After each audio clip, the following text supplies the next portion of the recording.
In my last video, I tore down this 262 XP with a broken case mount, determined it would need a new case half and some other small parts, and shared what I learned about parts compatibility with other saws in the same family, which are the 254, 257, and 261. I split the case and pulled bearings from the crank with a case splitting tool, and then pulled bearings from the case halves using mostly science, Tupperware, and just a little bit of caveman. I searched eBay and found a nice example of the PTO side case half to go with this flywheel side for the 262, and I purchased it, and then crickets. I got no tracking number. I was sending messages to the seller, and now I'm actually working with eBay to get a refund. But I found something that might work out even better, and that's this. This is a 261 model. And if you watched the last video, you saw where I inserted some footage of this so that I could show the similarities and differences between the 261 and the other saws in the family. Now this 261 is a successor to the 262 XP. So that means it's identical in almost every way. The one difference is, somewhat ironically, right here. They didn't mill out the slot for the plastic clutch cover, which is what I have. But did they not mill that out because they just wanted to save cost, or because was there a known issue with the tab breaking off there? That's of course the whole reason that I'm doing this project. So I'll either have to find a metal clutch cover or mill out that slot myself so that the original plastic clutch cover can be reinstalled. But obviously this isn't just a case half, this is a whole shell, and it includes a crank and bearings. So I was still thinking, okay, I'll split it and I'll install bearings and new seals, but I put it in the ultrasonic cleaner and then sprayed everything out with brake parts cleaner, added some lube to the bearings so I could really give them a feel. And I gotta say, they feel really good. I think better than the 262 I'm taking apart, and it ran fine.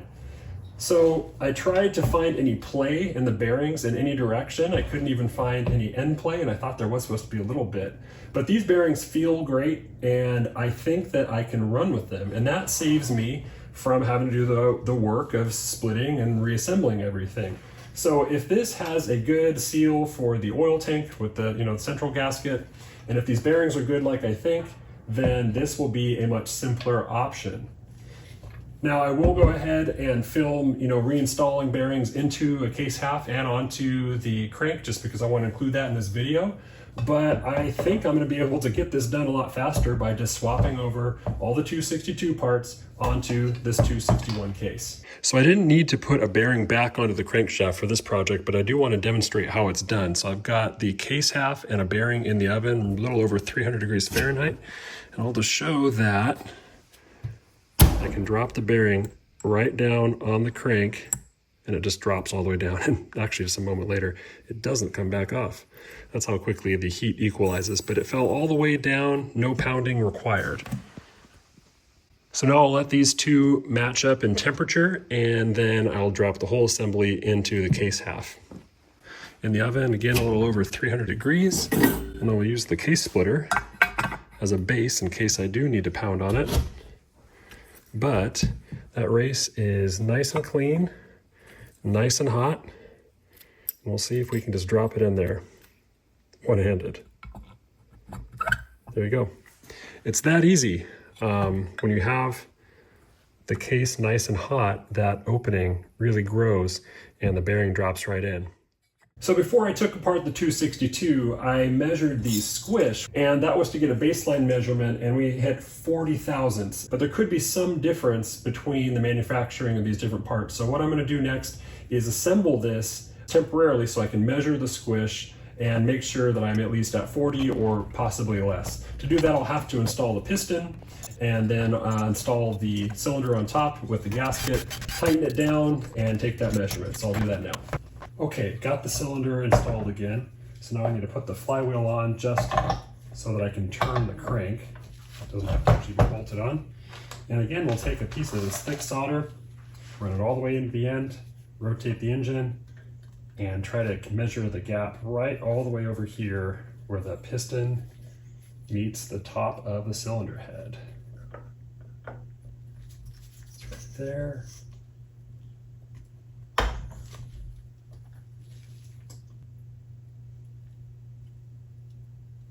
Look at that. Manufacturing consistency is amazing. That's right at 39.5 thousandths. We measured 40 thousandths before on a different case. That's just amazing. So we've got the same squish here, 40 thousandths on a 30 thousandths base gasket. Alternatively, I can use a different base gasket out of this reseal kit. This one, let's measure it. 20 thousandths. So this base gasket is 10 thousandths less than the 30 thousandths base gasket that I've got in there from the previous saw. So that would be a reduction of 10 thousandths in the distance that the cylinder sits down relative to the crank. And that means that's 10 thousandths less squish room as well. So by putting in 10 thousandths thinner base gasket, that will reduce the squish from 40 thousandths to 30 thousandths. I think that'll be a good move. Just a little bit more compression, but we need to verify that by actually installing it.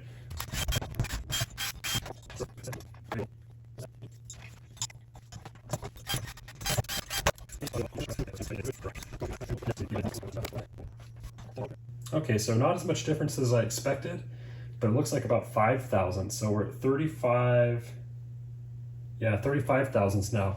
How interesting. So the gasket that I initially was using, this is the one that came out of the 262. It's not a new one. It measured 30 thousandths as near as I could tell.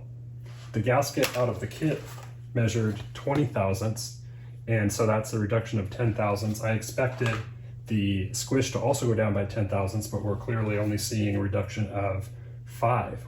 So that must mean that this gasket measured 30 thousandths to me, but I'll bet being a used one, once it's actually clamped down, there's really only 5 thousandths to be gained going to this thinner gasket. Also out of this kit, I want to use at least one, maybe both of the seals.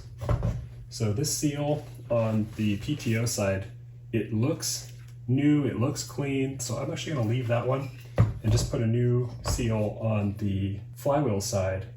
And of course that seal actually doesn't go directly on the bearing, it goes into this retainer here. So I'm going to start the reassembly of the saw, and let's start there.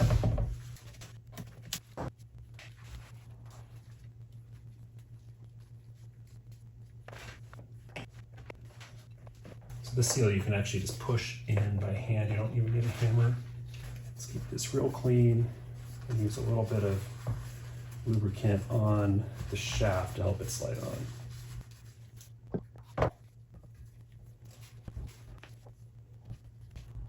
I almost forgot, some screw holes actually go all the way through and into the oil tank, so you definitely need Loctite on those, such as these screws that hold on the seal on the flywheel side here. I'm using blue Loctite. This is a good choice when you're screwing into aluminum or magnesium.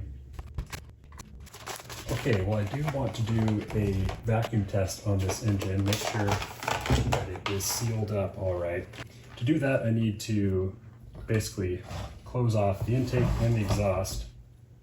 And then I have a vacuum gauge that I'll put in the spark plug hole, but sealing these off can be a little tricky. I'm gonna try using, just got some pieces of rubber here that I'm gonna cannibalize to hopefully make some wedges that I can stick down in between the carb and one of its gaskets, stick it in there, clamp it, and block off the airflow at that point.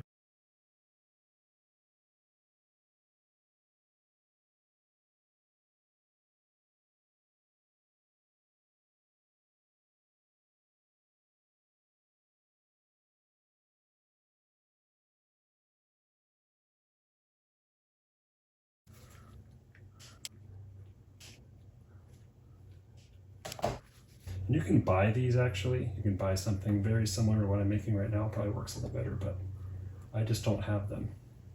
Yeah, so it just slips kind of in between carb and one of its gaskets.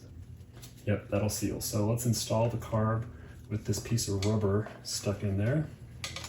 And as I do this, I'm squishing down that piece of rubber that I inserted. Okay, that's the intake side. Now I need to seal up this exhaust side, which is a little bit more straightforward. Here's my little wedge-shaped seal, and I'll just push it down to the point where it fits to seal that off. All right, I got some M6 little screws that will work just for going through this gasket and then into the cylinder. So a lot easier to work with I'm trying to position this all from the other end of the muffler. I think that ought to seal. All right, so theoretically we're sealed on the exhaust and the intake. Now we hook up a air pump. So I've got a pump, and then some hoses, and a whole bunch of different adapters and such that I use to basically seal this spark plug hole. Okay. So the slightest little air leak and this won't work. We'll see if we're sealed up. I've got to close the decompression valve too, which is pulling it out in this case, and who knows, this thing itself could be leaking. Normally there's pressure inside, it pushes it out. I'm trying to do a vacuum test. It could very well be sucking this in, so this may not work just on that alone, but we'll see. Darn it. Okay, let's take that out, let's put in a spark plug, and then let's use the decompression valve as the opening. Step 3.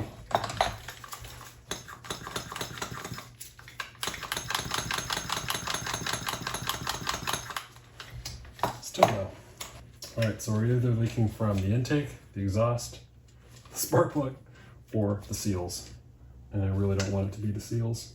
And then my tool itself, which honestly, it's kind of the thing that I'm suspecting. There you go. I'm not getting vacuum even when I cover it with my thumb. So we're doomed. The tool can't do the job. Get rid of the hose. Nope. I guess I've been wasting my time this whole time because this thing cannot actually hold vacuum. Screw it. Let's see what happens if I put a little oil in here, because this thing looks like it's dead anyways. Okay, the oil's kind of making its way through now. I can sort of feel it. Aha! Look at that.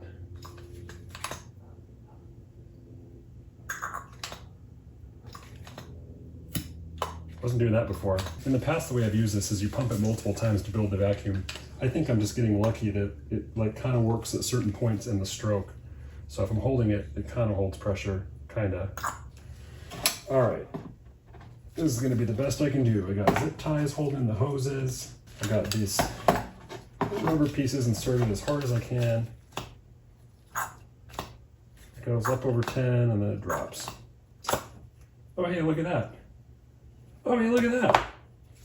It's like a sideways plunger in there. Did that turn sideways just now? Oh, it was pretty stuck. Huh. So here's a plunger. So this is what should allow you to do multiple pumps. Each time you pull this, you're going from vacuum back to ambient atmosphere, and then, but the other side is still vacuumed because this flapper is closed. Then you pull it again, pulls air through the flapper. Now you've pulled the vacuum again, vacuuming the whole system. You release this, and this closes immediately, go back to ambient here. The rest still stays vacuumed. And theoretically, you can keep on pulling more and more and more vacuum. That's how it's supposed to work. Just throwing oil in there to help it make a little bit better seal. Probably won't work. It's got an O-ring. O-ring looks good. All right, with a couple sockets, I can seat it. There we go. Seat it down inside. Spin it around. Get it all. Look how much higher it goes now. Look, I let go and it's staying at 27. All right, this is probably temporary, but I just need to get one good read on here. So that inner seal must have come out at some point, and that's why it turned into only showing vacuum on the squeeze and not holding vacuum. All right, let's try it. All right, well, either I have a junky gauge, which I knew that already, and I still haven't fixed it, or I actually have bad seals. Well, after screwing around with my not so great vacuum pump for way too long, I still can't get this to hold vacuum, and it's probably my tool's fault, but I can't conclusively blame it on the tool. So I'm gonna take this back apart, take the oil pump out, and change the PTO side crank seal, which I probably should have done anyways. All right, so this is the seal we wanna remove. Probably just go ahead and stab it with a pick, see if I can pull it out. If not, I'll have to get more creative. I'm gonna go ahead and heat up the case and see if that helps get it out. Let's pull this case out of the oven and see how hot it is. Ooh, Definitely too hot for these gloves. And what does the FLIR say? Looks like 257. Good. So anywhere from 237 to over 250 degrees. Great. All right. So what I've done is I've drilled little holes 3 places into the PTO side seal and drove these little screws in. And so now I'm just going to start small with easy stuff and see if I can pull these out, and I'll get more and more medieval as I have to. So the idea would be that I could just, there we go. That's what I was hoping for. Much easier than I expected. So now I'm going to come in with a real close inspection and make sure there's no little scratches or anything that I imparted onto the crank surface or that were already existing, because that needs to be real smooth. Plus, I see lots of junk in there. Oh yeah, lots of kind of dirt. This isn't like oil. So maybe that's why it wasn't sealing. All right, so I'm gonna flush this really, really good and then look for scratches, and then we'll put a new seal in. The shell's back in the oven to heat it up again and make it easy to insert this seal, but I wanna go ahead and, wow, that's a little bit more than I expected, but I was gonna go ahead and pre-lubricate this seal so it's all ready when I bring the case out of the oven. What the heck, we got it this lubricated. Let's just coat it completely. Not a chance that will snag on anything going onto the crank. That works for me. All right, let's pull her out. Yep, nice and hot. Okay. So by heating it, the idea is that this is still open, nice and wide, and that should help with inserting the seal just as well as it does removing it, just like bearings. Let's spin it as it goes on there, over the lip. Okay, we're over the crank lip. The trouble is it's a little bit cockeyed. Yeah, I was worried about that. So what I did is actually prepared with a socket that will fit over this. And there it is. Just use the socket to top it. Slightly proud of the case. It wants to tip initially, hit it on one side, it wants to pop up the other side, so you just got to get it started on all sides, and then you can go around and tap it till it's level, at the level you want. But that looks good. You can see it's down below that ridge on the crank, which is critical, and I used lots of lubricant to make sure nothing snagged in the process. But yeah, it went pretty smoothly. All right, back from putting in the PTO side seal. Let's do this again, and this time I actually can do things a little bit better. I got my torque wrench for putting the cylinder on and a couple things like that. So let's start by re-lubricating any of these bearings from the both ends of the rod to crank bearings on both sides. This is just 2-stroke oil, same stuff, but it will be burning later. Just lots more of it than you would normally have. This is hard to show, but I basically start the ring in at an angle and keep that ring just inside the cylinder, and as I tip it up, the cylinder will kind of squish the ring narrower as I tip it, and it'll almost go all the way in. I have to, at the end here, I have to help it. There we go. And if it's a little bit off in terms of rotation, that's fine, because once the ring is in, once the piston is in, of course you can rotate it inside the cylinder. There we go. Okay, so adding Loctite to these cylinder bolts, and then I'll feed them in one at a time. I like this Loctite 246. I don't like that it's blue Loctite in a red container.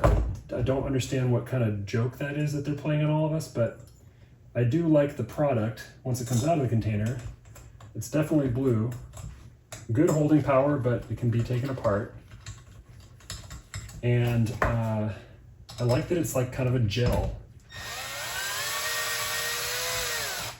So it's not too runny, not too thick either.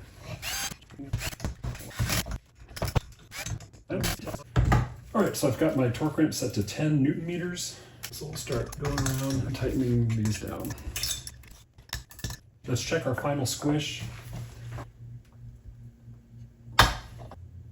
Okay, about 36 thousandths. All right, let's try this again. Test the tool. pretty pathetic, honestly. Earlier it was getting up into the 20s, so what's going on? Oh, popped out again. Oh, what a piece of junk. I actually got good vacuum, and then this thing popped out again. This is definitely different than it was before, so changing that seal definitely helped. I just don't know if I'm able to use this tool anymore. That little valve just keeps coming loose now. It's like it's finally just completely quit. If I don't pull it back all the way, that helps. Here's the deal. It's much better than it was before. So this tool sucks. I'm going to throw it away. But I'm confident in saying that replacing this PTO seal was important. I think that was actually bad seal. And it just should have been done anyways, because I had the seal, I had the saw part, I had all the tools for success, I just wasn't using them. On the other hand, I have tools that are not built for success.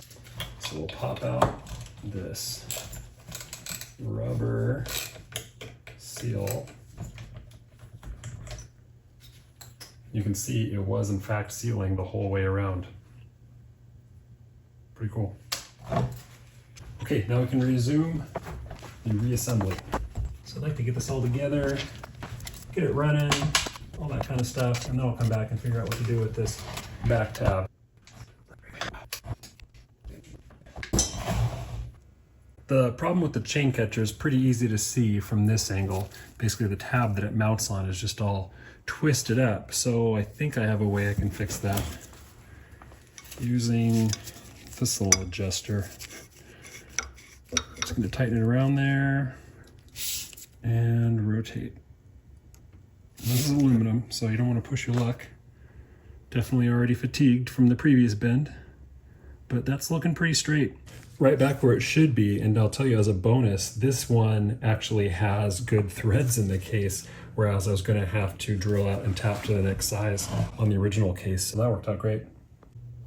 Okay, it's mostly reassembled for the purposes of actually starting this thing up. I've got fuel in the tank, but of course there's no primer bulb on this carb, so I need to get some fuel to the carb.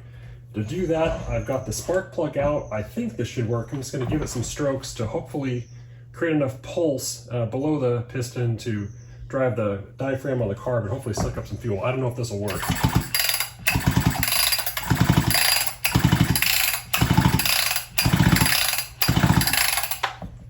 Well, let's put the spark plug back in.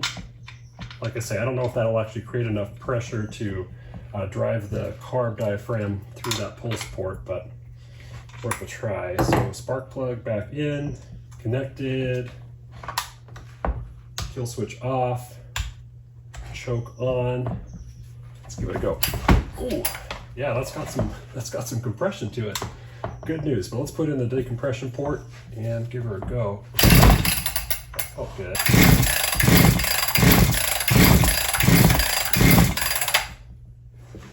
All right, I'm gonna guess I completely flooded this thing.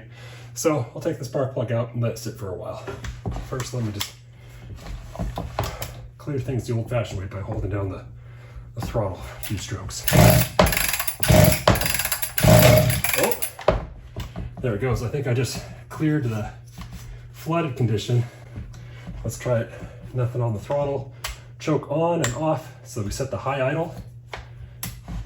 Wish me luck.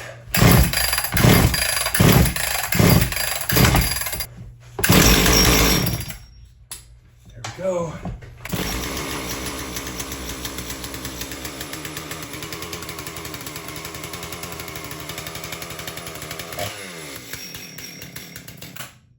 All right, she runs, at least on high idle. So it's definitely clearing through a lot of that oil, compression in.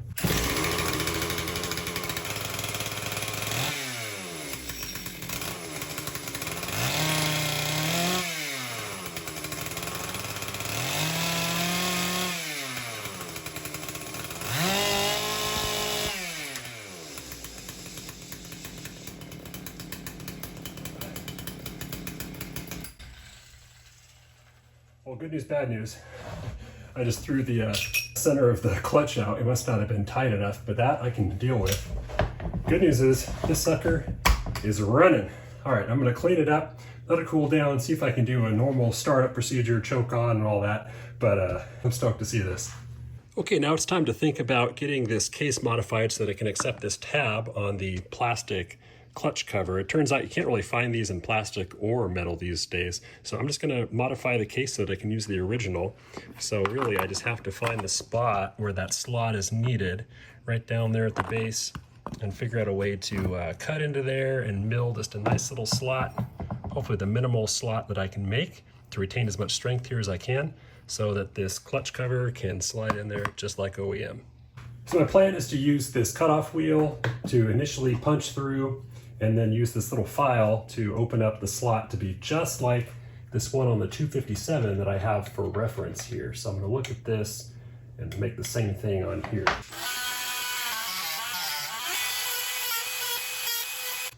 Taking just little small bites. Can't ever put material back, of course. And I really just need to get to the point where I can slip this file through, and then I'd be happy to do the rest with a file rather than this cutoff tool, just for the added precision that I get. But I know that the top of the slot is just below the top of the screw hole, so that's there. And the bottom of the slot is about 1 file width from the bottom. So those are some basic guides I can give myself. My file has a clean side that it does not grind on, and then it has a cutting side, so something to keep in mind. Yeah, that fits in there. Okay, so actually I'm going to take this clutch back off so that I can get a nice working room in there and finish out the rest of this opening with the file. Well, it only took about 5 minutes with the cutoff wheel and maybe another 20 minutes following up with this file, and I'm pretty happy with the fit I was able to achieve. I think I matched this OEM fit as demonstrated on the 257. Making it just loose enough that I can drop this plastic tab in, set it down on the bar bolts without any binding, just a little bit of looseness back here to prevent it from accidentally, breaking off the tab if I'm in a hurry, but nice and tight and keeping as much meat as I could around here, which should hopefully prevent this tab from breaking off again while still operating just like it did in the factory. In basically every way, the new assembled saw is a 262 XP. So I want to take this tag off of the old case half and affix it to the new one. The reason is, if you're going to get parts and you're the future owner of the saw, you really need to tell that parts counter person, I've got a 262 XP. 261 isn't going to help you. There's really nothing 261 about the saw, so I decided to take this tag off. When you do that, it's just with a punch. From the back side, you can drive out these little pins. They're kind of knurled. So it'll be like factory after I swap this tag onto the new completed case swap saw.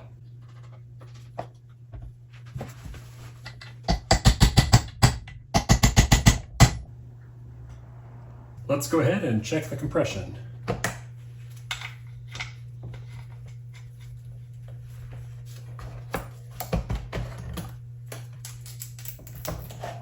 Decompression lever out, which is going to make it tough to pull on.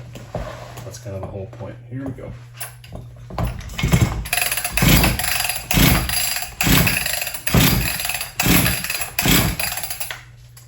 Looks like we're getting right at 150 PSI. Not too bad. And we'll repeat the test one more time. Yep. Just a little bit over 150. And yet another advantage of going to this replacement case shell is that it has nice solid threaded holes for each of the top cover screws. Whereas on the one that I was replacing, this one up front was completely stripped out and 2 on the rear were kind of iffy. All back together and got a bar installed even, and I'm loving the compression on this. With that new thinner base gasket and a full refresh, it's gonna run great, I think. Now it's time to take it out and put it into some wood.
Well, I'm just thrilled with how this repair worked out. It starts right up, it runs really strong, especially for the weight of these things. That's one of the best things about this 262 XP. I don't even want to give it back to my neighbor yet. It's too much fun. But most importantly, it's back in service after having this tab repaired, and hopefully it can give many more years of life. So if you were working on your own Husqvarna and this was helpful, hit that like button. If you've got any questions, throw them in the comments. I'll try to help answer them. But in any case, thanks for watching. I'm going to get back to playing. This thing's just too much fun.